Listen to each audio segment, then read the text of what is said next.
Even your children are not yours. If you think I'm lying, your wife is not yours. You die and come back a year later and go slip in your bedroom and see if your wife is by herself. See, you don't own your wife. Tu viens de fêter tes 25 ans, tes 35 ans ou tes 40 ans. Combien de temps te reste-t-il à vivre? 20 ans, 50 ans, 100 ans même. Mohamed Ali, dans cette vidéo, nous fait réaliser et nous explique que la réalité est tout autre. Et le temps qui nous reste à vivre est bien inférieur à tout cela. Restez avec moi, surtout ne bougez pas. À la fin de la vidéo, gros bonus, une compile des meilleurs combats de Mohamed Ali, quelques KO. Retire from boxing.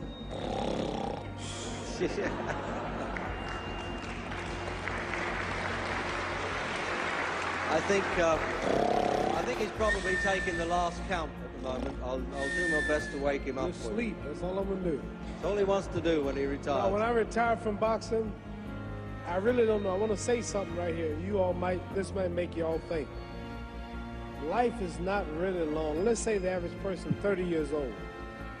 If you're 30 years old, you are not but about 7 years old. How can I prove it? Add up all the 7, 8, 9 hours you slept for 30 years.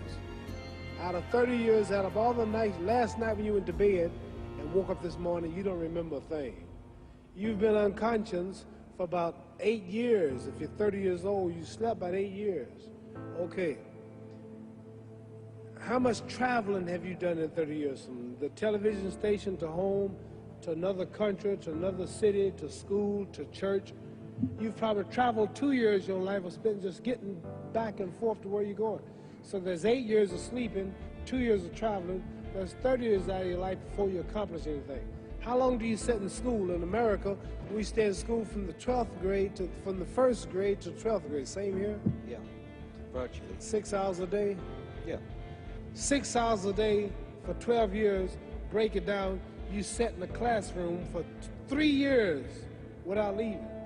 Okay, 2 years of traveling, 8 years of sleeping, 3 years of school. How many movies have you went to? How many wrestling matches? How much entertainment?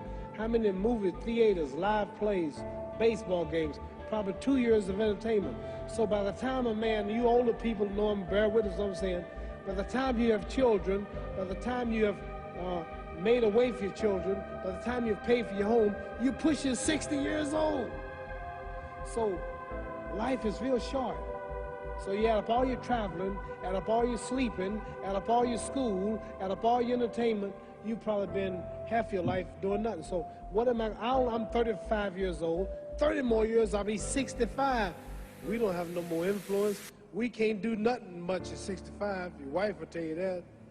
So what I'm saying, when you're 65, ain't too much more to do. So did you know I'll be 65 in 30 more years? In those 30 years, I have to sleep 9 years. I don't have 30 years of daylight. I have to travel back to America, take 6, 7 miles. All my traveling, probably 4 years of traveling in the next 30 years, about 9 years of sleeping, television, movies, entertainment, about 3 years of entertainment. Out of 30 years, I might have about 16 years to be. L'analyse de Mohamed Ali est excellente. On perd beaucoup trop de temps. En dormant, en voyageant, dans les études, dans les bouchons, au travail. Et maintenant, ce que Mohamed Ali ne savait pas à son époque, c'est les smartphones. On perd encore beaucoup plus de temps dans les smartphones et les applications qu'il y a dedans. Écran en tout genre, smartphone, télé, ordinateur, combien de temps tu perds par jour? Les amis, je vous invite à télécharger l'une des nombreuses applications existantes qui va nous permettre de calculer le temps passé sur notre smartphone et surtout optimiser ce temps et pouvoir l'investir sur quelque chose qui va nous permettre d'avancer dans notre vie. Juste un truc, Mohamed Ali nous fait comprendre et nous explique que notre temps est précieux sur Terre et surtout limité. Donc, ne gaspillons pas notre temps. We can all break individual lives down. What am I going to do in the next 16 years? What's the best thing I can do? Get ready to meet God. owning real estate, going in business, teaching boxers. That won't get me to heaven. How many here believe there's a supreme being, believe there's a God?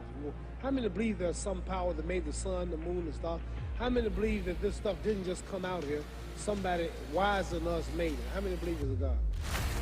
How many believe there's not a God? All right. Believe there's not a God. All right. If I told you who don't believe in God, if I told you that this glass sprang into existence, this glass made itself, no man made this glass, would you believe it? Would you believe I just told you this thing made itself? No. When I tell you, you wouldn't believe it, right? No, somebody's doubting it, yeah, so I'm giving you the answer. That's she wouldn't believe it. If I told her this television station popped into existence, it just, no man made it, you said Muhammad Ali's crazy. All right. Well, if this glass can't make itself, if I told you those clothes you have on wove themselves, nobody created them, those clothes made themselves, you wouldn't believe it. But if your clothes didn't make itself, if that glass couldn't make itself, if this building didn't make itself, then how did the moon get out there? How did the stars and Jupiter, Neptune and Mars and the sun, how did nature, how did all this come here if didn't know why is something planning to make it? So what I'm saying is, I believe we're going to be judged. Should a man like Hitler kill all the Jews and get away with it? Somebody should punish him. Maybe he get it, don't get it now, he get it when he died, in hell for eternity. So what I'm going to do when I get out of boxing is to get myself ready to meet God, because my plane might blow up. Don't planes blow up in this country sometime and crash? Don't people die every day? Not every day. It's a scary thing to think that I'm going to hell to burn eternally forever. So what am I going to do? The reason I'm taking I'm explaining what you asked me a question. You ask me questions I can't just answer like that. When I get out of boxing or when I'm through, I'm going to do all I can to help people. That's why I'm here with Johnny Walker. Here's a poor man, came all the way to America. There's a bunch of boys need some money, and somebody is calling me to help them. God is watching me. God don't praise me because I beat Joe Frazier. God don't give nothing about Joe Frazier. God don't care nothing about England or America as far as your wealth is all his. He wants to know, how do we treat each other? How do we help each other? So I'm going to dedicate my life to using my name and popularity, helping charities, helping people, uniting people, bring people bumming each other because of religious beliefs. We need somebody in the world to help us make peace. So when I die, if there's a heaven. Mohamed Ali, dans cette deuxième partie de vidéo, nous parle de sa mission de vie, nous parle de la vie et de la mort. Beaucoup d'entre nous ne pensent pas à la mort, ne pensent pas que demain peut-être sera leur dernier jour. Qui sait? Peut-être qu'il nous reste à vivre un jour, une heure, ou 3 mois, ou 100 ans. Mohamed Ali nous fait réaliser que la vie est trop précieuse et que le temps qui passe doit être investi dans une mission. Mohamed Ali a trouvé sa mission, aider les autres. Une mission très très noble. Cet homme a laissé une trace qui, à mon avis, restera à tout jamais gravée dans l'histoire de l'humanité. Mis à part le sportif, je parle de l'humain et de l'homme. Il a toujours aidé les autres. Il a toujours su ce qu'il devait faire sur cette planète. Notre parcours est bien limité. Vivre 20 ans, 10 ans, 100 ans ou même 200 ans, ça nous amènera toujours à la fin, sachant que la vie et la mort, c'est deux faces d'une seule pièce et que il faut bien investir son temps et penser et vivre tous les jours et chaque jour comme si c'était son dernier jour. Because we live how long? 80 years? The odds are everybody in this room, some of you are going to be dead 20 years from now, some of you are going to be dead 50 years from now, some are going to be dead 30, some are going to be dead 60, 70 years from now. We all going to die soon. And if you live to be, say, 125 years old, which we don't do, right? Let's say we live to be 250, and you can have sex for 145 of those years. You're going to come to the end after that. So, we don't have but about 80 years on earth. this is a test to see where will we spend our life in heaven or hell. This is not the life now. Your real self is inside you. Your body gets old. Some of you go to look at the fridge, look over, you don't have no teeth. Your hair is leaving you. Your bodies get tired. But your soul and your spirit never die. That's going to live forever. So your body is just housing your soul and spirit. So God is testing us on how we treat each other, how we live, to see where our real home be in heaven. So this physical stuff don't last for so long. So my car, this building is going to be here when the man who built it dead. There have been many kings and queens of England. They're all dead. After this one is gone, another one will come. So we don't stay here. We're just trustees. We don't own nothing. Even your children are not yours. If you think I'm lying, your wife is not yours. You die and come back a year later and go slip in your bedroom and see if your wife is by herself. See, you don't own your wife.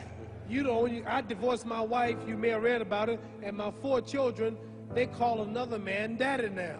They don't see me no more. You don't own your children. You don't own your family. So what am I saying? The most important thing about life is what's going to happen when you die. Are you going to go to heaven or hell? And that's eternity. How long is eternity? Let's imagine. Take the Sahara Desert. There's a lot of sand on the Sahara Desert, right? And then imagine that 1 grain of sand represents 1,000 years. And when you're in hell burning, when you die and go to hell, you're going to burn forever and ever, no end. How long is that? Give you an idea how long eternity is. Take the Sahara Desert, and I told you to wait 1,000 years. And every 1,000 years, I want you to pick up a grain of sand until the desert is empty. Okay, wait 1,000 years, pick up a grain. Wait another 1,000 years before you get the next grain. Keep that up until there's no more sand in the desert.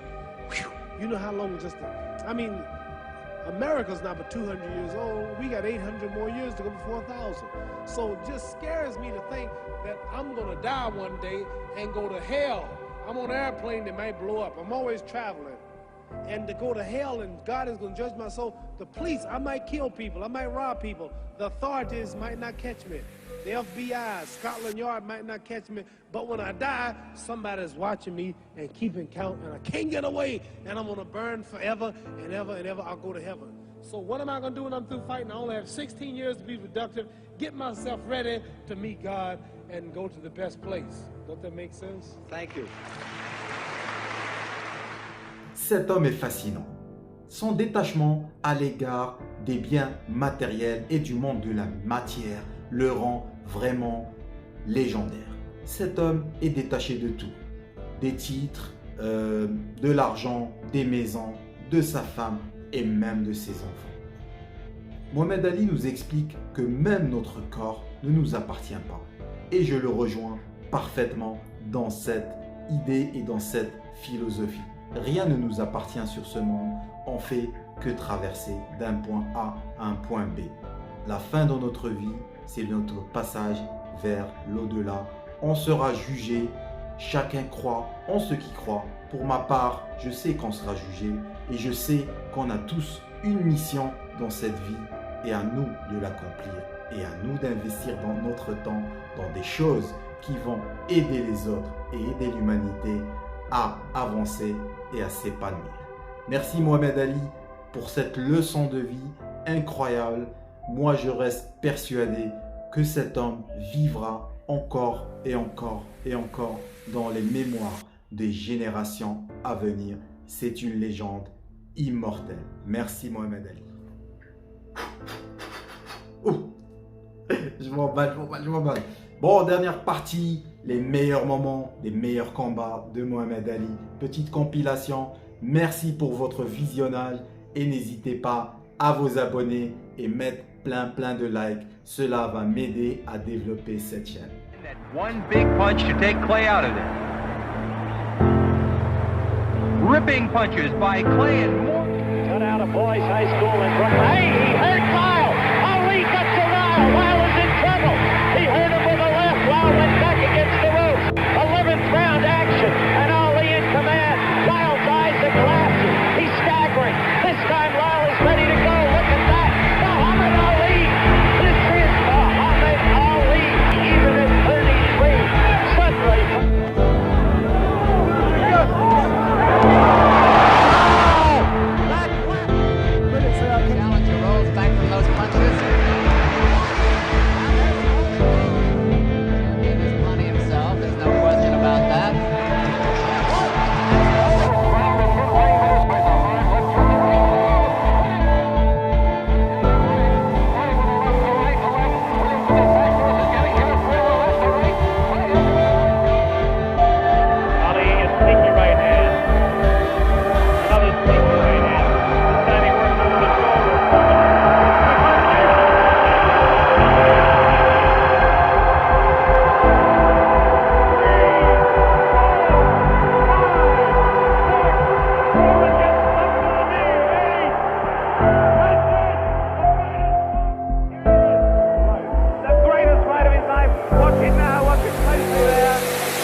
moment came. Suddenly the moment came.